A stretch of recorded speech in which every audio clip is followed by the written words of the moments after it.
வணக்கம். ஜிம்முக்கு போகணும், கடுமையான டயட் இருக்கணும்னு இல்லாம ஸ்லிம்மா இருக்க முடியுமா? கண்டிப்பா முடியும்னு ஜப்பான்ல இருக்கிற சில பேரு சொல்றாங்க. அவங்களோட சில சுவாரஸ்யமான பழக்கவழக்கங்கள பத்தி தான் நாம இந்த பகுதியில பார்க்க போறோம். வாங்க. இந்த கேள்வி நம்ம எல்லார்கிட்டயும் இருக்கும் இல்லையா? ஜிம்முக்கு காசு கட்டி விதவிதமான டயட் பிளான் எல்லாம் ஃபாலோ பண்ணாம இதெல்லாம் நிஜமாவே சாத்தியமா? பதில் என்ன தெரியுமா? ஆமா, இதுக்கு ஒரு வேற வழி இருக்கு. சரி, அப்போ அந்த வழி என்னன்னு தெரிஞ்சுக்கலாமா? ஒரு பாப்புலர் வீடியோல சொன்ன சில ஜப்பானிய பழக்க வழக்கங்களை வச்சு அவங்க ரகசியத்தை நம்ம இப்போ ஒன்னொன்னா பார்க்கலாம். அவங்களோட முதல் ரொம்ப முக்கியமான ரகசியம் என்ன தெரியுமா? பெரிய பெரிய ஒர்க் அவுட் பண்றதை விட நாம டெய்லி பண்ற சின்ன சின்ன அசைவுகள் தான் ரொம்ப முக்கியமா. இதுக்கு சயின்ஸ்ல ஒரு பேரு கூட இருக்கு, நீட்னு சொல்லுவாங்க. அதாவது நான் எக்ஸசைஸ் ஆக்டிவிட்டி தெர்மோஜெனிசிஸ். சிம்பிளா சொல்லணும்னா, நீங்க எக்ஸசைஸ், சாப்பாடு, தூக்கம்னு இல்லாம மத்த வேலைகள் செய்யும்போது செலவாகிற எனர்ஜி தான் இது.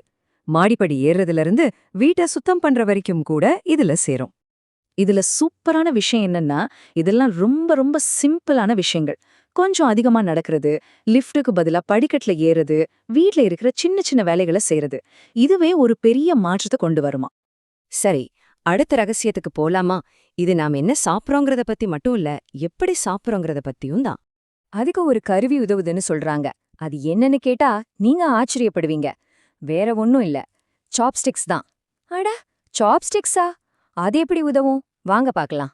யோசிச்சு பாருங்க, சாப்ஸ்டிக்ஸ்ல சாப்பிடும்போது நம்ம கொஞ்சம் கொஞ்சமா தான் எடுக்க முடியும். இதனால நம்மளோட சாப்பிட வேகம் தானாவே குறைஞ்சிடும்.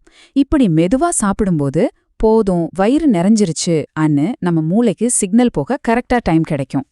அடுத்தது ரொம்ப முக்கியமான ஒரு விஷயம், நம்ம குடல் ஆரோக்கியம். ஜப்பானிய உணவு பழக்கத்துல இதுக்கு ஒரு ஸ்பெஷல் இடம் இருக்கு. ஆமாங்க, குடல் ஆரோக்கியமா இருந்தாலே உடம்புல இருக்கிற வீக்கம் எல்லாம் குறைஞ்சே செரிமானம் நல்லா நடக்கணும் அந்த வீடியோல சொல்றாங்க. இதுக்கு அவங்க ஒரு விஷயம் பண்றாங்க. அதாவது மிசோ சூப்பு, புளிக்க வச்ச காய்கறி ஊறுகா, புளிக்க வச்ச சோயா, இந்த மாதிரி உணவுகளை அவங்க சாப்பாட்டுல அதிகம் சேர்த்துக்கறாங்க. இதெல்லாம் நம்ம குடலுக்கு ரொம்ப ரொம்ப நல்லது. இப்போ ஜப்பான்ல ரொம்பவே ஃபேமஸான ஒரு விதிய பத்தி பார்க்க போறோம். இது நிறைய பேர் கேள்விப்பட்டிருக்கலாம். 80%, 80%. இந்த நம்பருக்கு பின்னால ஒரு பெரிய தத்துவமே இருக்கு. கொள்கை ரொம்ப சிம்பிள். வயிறு முட்டை முட்டை சாப்பிடாம ஒரு 80% நிறைஞ்ச மாதிரி ஃபீல் பண்ணும்போதே சாப்பிடுறத நிறுத்திடணும். இது பட்னியா இருக்கிறது இல்ல, சும்மா தேவைக்கு அதிகமா சாப்பிடுறத தவிர்க்கிறது தான். சரி, எவ்ளோ சாப்பிட்றோன்னு பார்த்தாச்சு. அடுத்து என்ன சாப்பிட்றோன்னு பார்க்க வேண்டாமா?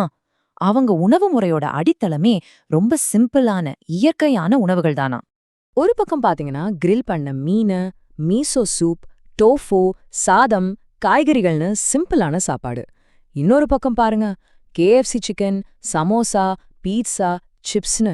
ரெண்டுக்கும் இருக்கிற வித்தியாசம் உங்களுக்கே நல்லா தெரியும் இல்லையா?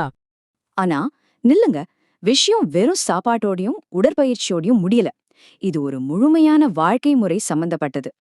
அதாவது மனசுக்கு நிம்மதியா இருக்கிறது, தேவைப்படும்போது ஒரு குட்டி தூக்கம் போட்டு உடம்புக்கு ரெஸ்ட் கொடுக்கறது, நண்பர்களோட பேசி பழகிறது, இது எல்லாமே நம்ம ஒட்டுமொத்த ஆரோக்கியத்துக்கும் ரொம்ப முக்கியம்னு சொல்றாங்க. அப்போ இங்க முக்கியமான பாயிண்ட் என்னன்னா, இது ஏதோ தனித்தனி டிப்ஸ் கிடையாது. இது எல்லாமே ஒன்னோட ஒன்னு சேர்ந்த ஒரு லைஃப் ஸ்டைல். ஒன்னும் இன்னொன்னுக்கு சப்போர்ட் பண்ணுது.